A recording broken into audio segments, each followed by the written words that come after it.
Salut, comment vous la 5000? Ok, salut, très bien. Bonio awa kuna. Oh, ça va, vous bien, bien. Maintenant, c'est qu'il est bien. Tout est bien. Donc, on a un programme de bino ba musicien, est-ce qu'on est nini? Bon, programme de biso, il y a pas biso ba musicien, en tout cas, tout ça un programme moko oyo, toujours kanisa, to bimisango vraiment liboso, vraiment ya fête na biso. Ba tu ba mona na kati ya Angleterre, ba tu ba mona ngo na mukili mubimba partout. À Paris, en Hollande, en Allemagne, en Angola, au Congo, en Afrique du Sud, partout en Afrique en général. Mais ndenge bo préparer ko za benza na goneni ya musunya ngonde to ya soso to koma. Ah. Mais musunya ngombe na ya soso ba ya komola. Donc vous et puis ça dans donc j'espère que dès la Yémélie, donc tout a obligé que va sentir Gouana. Ah, solo. Donc tout. Est-ce que le programme n'est pas studio dans les bon, programme n'est pas studio, toujours préparé, ma maquette est déjà prêt, est déjà ready.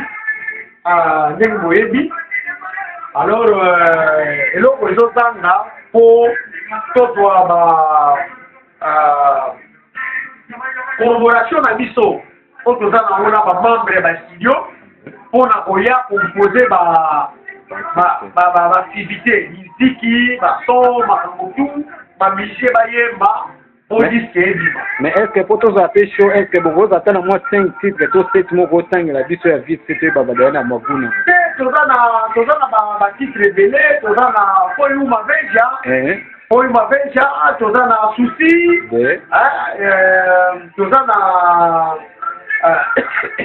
kuna pa yozali donc toza na 70 mots toza mi amore donc toza pa titre belé toza ma belle sans avoir oublié toza na ma belle toza pa titre belé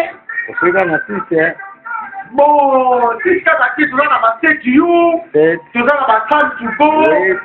Ah, tu as ma petite bébé. Au combien d'années tu sais que vous avez le programme n'est pas comme ça public, mais c'est né, mais surtout c'est la clinique qui battant. C'est la 2017, 18, c'est l'année. Bon, on dit que tu as déjà en année 2014, donc tu as déjà 3e trimestre. Voilà. Donc, quand la tête va contenir le 4e trimestre pour l'année ici là. Donc, nous espérons que jusqu'à la fin de l'année, Babylon va aller à Régis. Donc, à partir de 2015, dans le mois de janvier, Babylon va aller à Régis.